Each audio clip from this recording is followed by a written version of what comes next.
राजकुमार, मेरी बात मानिए। आप वापस राजमहल लौट जाए। ये गुफा काफी ज्यादा खतरनाक है।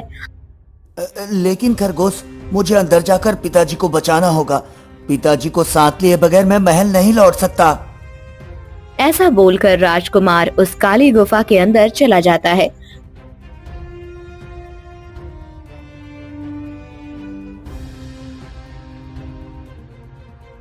गुफा के अंदर जाते ही राजकुमार तरुण देखते हैं कि उसके पिताजी तो एक लोहे के पिंजरे में कैद हैं।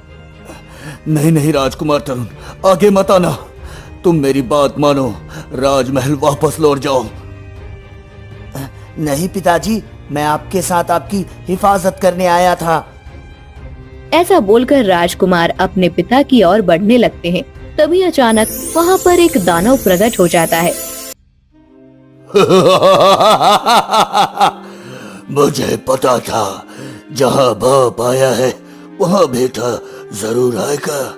लगता है तुम दोनों की मौत मेरे हाथों लिखी है। लेकिन तुम मुझे और मेरे पिताजी को क्यों मारना चाहते हो?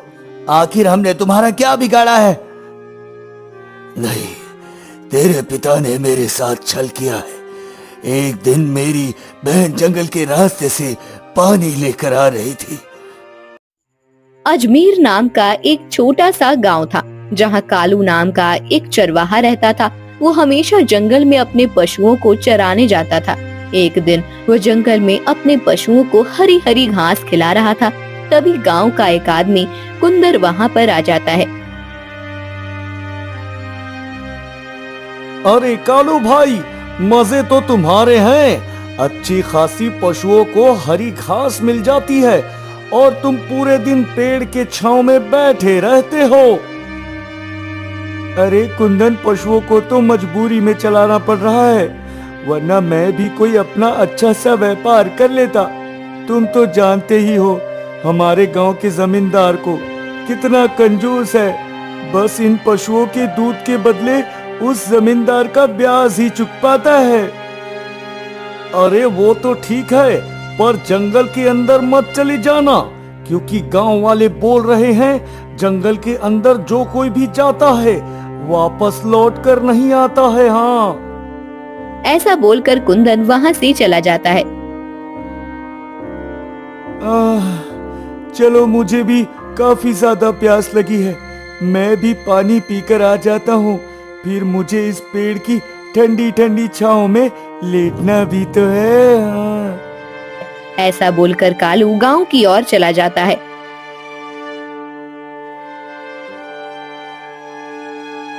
कुछ देर बाद कालू पानी पीकर वापस लौटता है।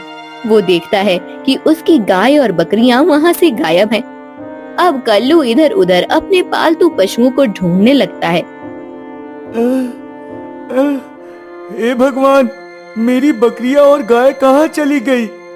अब मैं घर पर जाकर कमला को क्या मुंह दिखाऊंगा और उस जमींदार का कर्ज कैसे उतारूंगा? कहाँ गई मेरी बकरियां और गाय?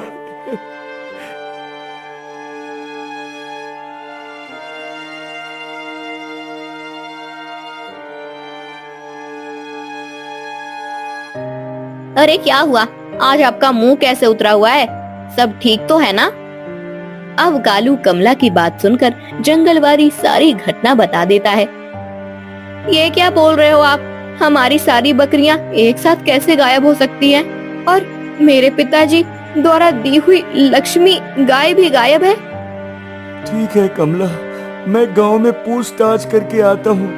तुम घर में जो भी बचा खुचा अनाज है उनका खाना बनाओ। ऐसा बोलकर कालू चरवाहा वहाँ से चला जाता है और गांव में अपने पशुओं के बारे में पूछताछ करने लगता है। अरे कालू, हो सकता है तुम्हारी गाय और बकरियां घने जंगल में चली गई हो, क्योंकि जो भी उस जंगल में जाता है वापस लौट कर नहीं आता है। तुम भी अपनी गाय और बकरियों को भूल जाओ। हाँ। ऐसा सुनकर कमल उदास होकर वहाँ से चला जाता है। अब कमल उदास होकर गांव के बाहर एक पेड़ के नीचे बैठा ही था। तभी वहाँ पर एक गांव का बुजुर्ग आदमी आ जाता है। अरे क्या हुआ कालू, तुम तो हमेशा खुश रहती हो, आज इस मुख पर उदासी कैसे है? अब कालू उस बुजुर्ग की बात सुनकर वो सारी जंगल वाली घटना बता देता है। कालू, तुम इस राज्य के राजा हरि सेन के पास जाओ। मैंने सुना है वो हर इंसान को न्याय दिलाते हैं। हो सकता है तुम्हें भी न्याय मिल जाए। हाँ ठीक है काका, मैं जरूर राजा के पास जाऊंगा और उनसे मदद की गुहार लगाऊंगा। अब कालू और वो बुजुर्ग आदमी दोनों गांव की तरफ चले जाते हैं।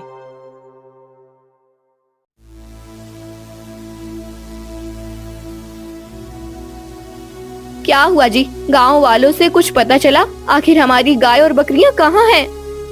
कमला, मैं राजा के पास जा रहा हूँ। मैंने सुना है हमारा राजा हरिसेन गरीबों की मदद करता है। अब मैं तब तक घर पर नहीं लौटूंगा जब तक हमारी गाय और बकरियां ना मिल जाएं।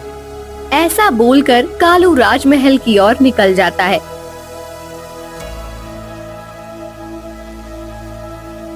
चलते चलते उसे पूरा एक दिन राजमहल पहुंचने में लगा।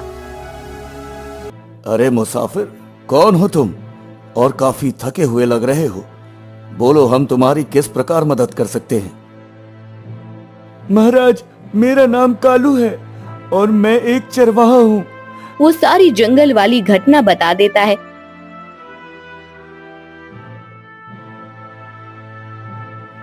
देखो कालू, जहाँ तक मुझे लग रहा है तुम्हारी गाय और बकरियां गायब नहीं हुई है, बल्कि किसी ने चोरी कर ली है। लेकिन तुम चिंता मत करो, हम तुम्हारी मदद जरूर करेंगे और उस चोर को उचित दंड भी देंगे। क्यों न महाराज, ये काम राजकुमार तरुण से करवाया जाए, ताकि आपको भी पता चल जाएगा राजकुमार तरुण अगले राजा बनने योग्य है या नहीं। हाँ हाँ हाँ, अति उत्तम मंत्री जी। अब उस चोर को हमारा बेटा यानी राजकुमार तरुण ही पकड़ेगा।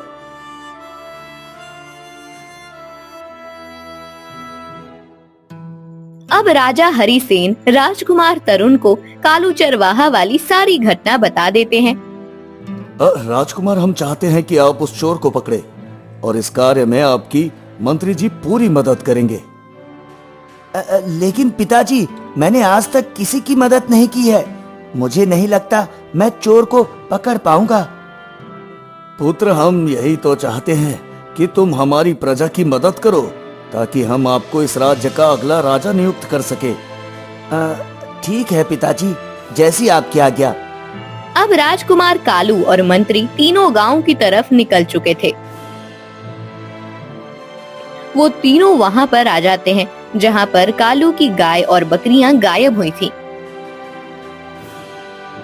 तुम कह रहे हो यहाँ से तुम्हारी गाय और बकरियां गायब हुई है? हो सकता है वो घास खाते खाते जंगल के अंदर चली गई हो। नहीं राजकुमार, मैं रोजाना यहाँ पर अपने पशु चराने आता हूँ। हमारे गांव वाला कोई भी इस जंगल में नहीं जाता है, क्योंकि इस जंगल में जो भी जाता है वो वापस जिंदा लौटकर नहीं आता। ठीक है कालू, तुम घर पर जाओ, हम चोर को पकड़ लेंगे। मंत्री की बात सुनकर कालू चरवाहा अपने घर की ओर निकल जाता है।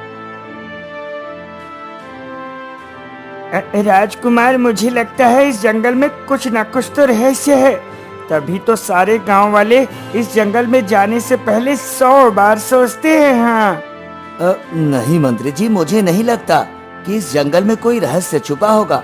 हमें अंदर जाकर देखना चाहिए कि आखिर माजरा क्या है। नहीं राजकुमार, अंदर जाएंगे तो कभी वापस बाहर नहीं आएंगे। पता नहीं कौन सी बला हमारा इंतजार कर रही हो। मंत्री जी, ऐसा कुछ नहीं है, मेरी बात का यकीन मानो। अगर ऐसा कुछ होता तो गांव में जरूर कुछ न कुछ घटना घटती। मुझे लग रहा है कोई जरूर गांव वालों को बेवकूफ बनाने की कोशिश कर रहा है।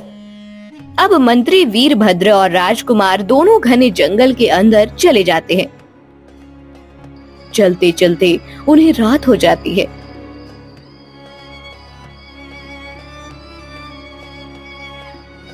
तभी अचानक उन्हें किसी के बोलने की आवाज सुनाई देती है। देख कुंदन, मैंने सारे गांव में झूठी अफवाह फैला दी कि इस जंगल में जो भी आता है वो जिंदा लौट कर नहीं जाता। अरे वाह गिरधारी, तू बस गांव वालों को कैसे भी करके इस जंगल के अंदर आने मत दे। चोरी का आधा हिस्सा तेरा और ये मेरा वादा है।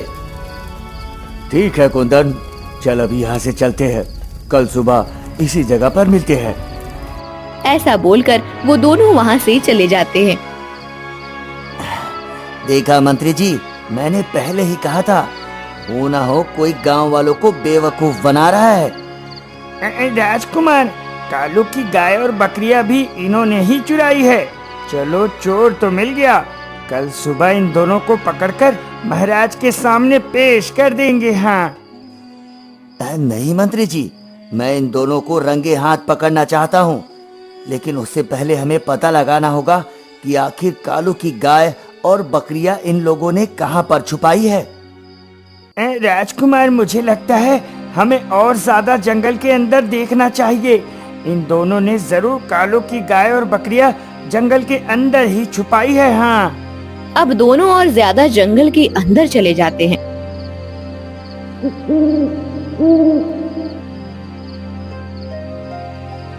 तभी वो देखते हैं कि एक बुढ़ी औरत पेड़ के नीचे आग सेक रही है। कौन हो तुम और इस जंगल में क्या कर रहे हो? तुम्हें नहीं पता ये जंगल खतरों से खाली नहीं है। माँ जी, मैं राजा हरि सिंह का बेटा राजकुमार तरुण हूँ। जंगलवारी सारी घटना बता देता है। बेटा, ये कोई अफवाह नहीं है, इस जंगल में बहुत गहरे राज छुपे हुए हैं। लेकिन आप यहाँ पर क्या कर रही हो? मुझे नहीं लगता आप इस गांव से हो। मेरा बेटा इस मायावी जंगल में कहीं पर खो गया है, बस उसी को ढूंढने के लिए इस जंगल में आ पहुंची। चलो आओ मेरे साथ, मैं दिखाती हूँ इस जंगल का आखिरकार क्या रहस्य है। अब राजकुमार मंत्री दोनों उस बुढ़िया के साथ जंगल की राह पर निकल पड़ते हैं। वो बुढ़ी औरत राजकुमार और मंत्री को एक गुफा के अंदर ले जाती है। गुफा के अंदर जाते ही राजकुमार और मंत्री दोनों एक पिंजरे में कैद हो जाते हैं। अरे ये क्या, हम पिंजरे के अंदर कैद कैसे हो गए? मुझे लगता है जरूर इस बुढ़िया की चाल है ये। सच बताओ, तुम कौन हो और हमें इस तरह कैद क्यों किए हो? बताओ हमें। तभी वो बुढ़िया अपना रूप बदलकर अचानक एक दानव बन जाती है। ये जंगल सिर्फ मेरा है। जब तक मेरी इच्छा पूरी नहीं हो जाती तब तक मैं इस गांव के लिए रहस्य ही बना रहूंगा। और मैंने तुम्हें माया जाल में इसलिए फंसाया ताकि तुम मेरी बहन को आजाद कराओ। लेकिन हम खुद कैद में हैं, तुम्हारी बहन को आजाद कैसे कराएं? पहले हमें इस पिंजरे से आजाद करो। लेकिन पहले तुम वचन दो कि मैं तुम्हें आजाद करते ही तुम मेरी इच्छा पूरी कर दोगे। हाँ, हम वचन देते हैं, हम तुम्हारी इच्छा जरूर पूरी करेंगे। हमें आजाद करो। राजकुमार की बातें सुनकर वो दैत्य अपनी मायावी शक्तियों से उस पिंजरे को गायब कर देता है। हे दानव, आखिर तुम्हारी बहन को क्या हुआ है और हम उसे कहाँ से आजाद करें? हमें पूरी कहानी बताओ भाई। तो सुनो, एक दिन मैं और मेरी बहन त्रिफला जंगल में शिकार की तलाश कर रहे थे। तभी मेरी बहन की नजर एक यौन मुनि पर पड़ती है जो एक पेड़ के नीचे बैठकर तप कर रहे थे। भैया, मैं इस मुनि की सुंदरता पर मोहित हो गई हूँ, मुझे इनसे विवाह करना है।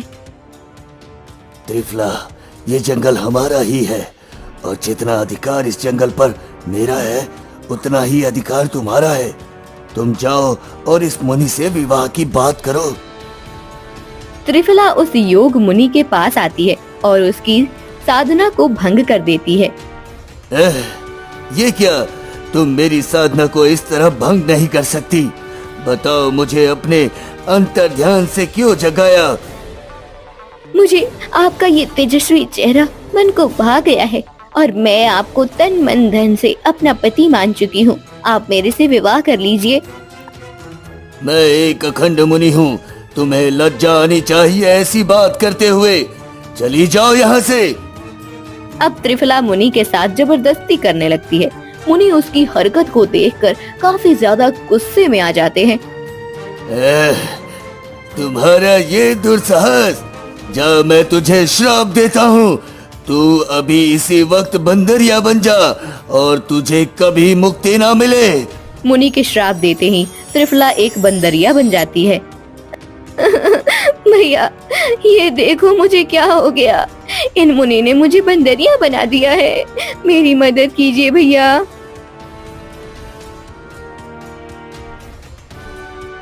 हे मुनिवर, शांत हो जाइए।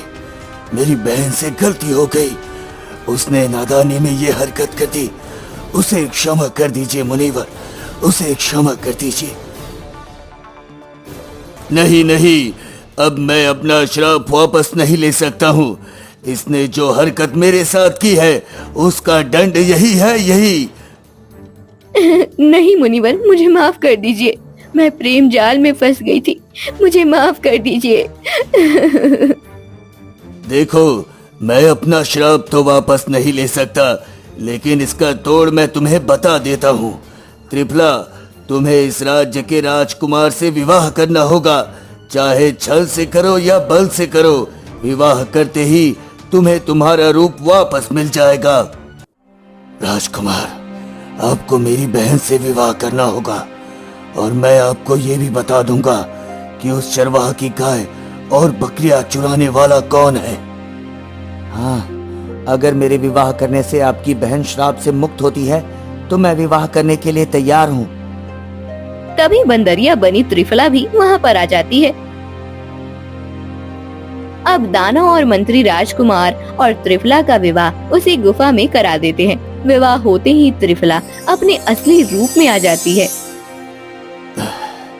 राजकुमार, आपका ये एहसान मैं जिंदगी भर नहीं भूलूंगा। आज आपने मुझे बंधन से मुक्त कर दिया और मेरी बहन को भी पुनः जीवन दान दे दिया। अब आप जाओ, कुंदन और उसका दोस्त गिरधारी दोनों ही चोर हैं। अब राजकुमार, मंत्री और त्रिफला उस गुफा से चले जाते हैं।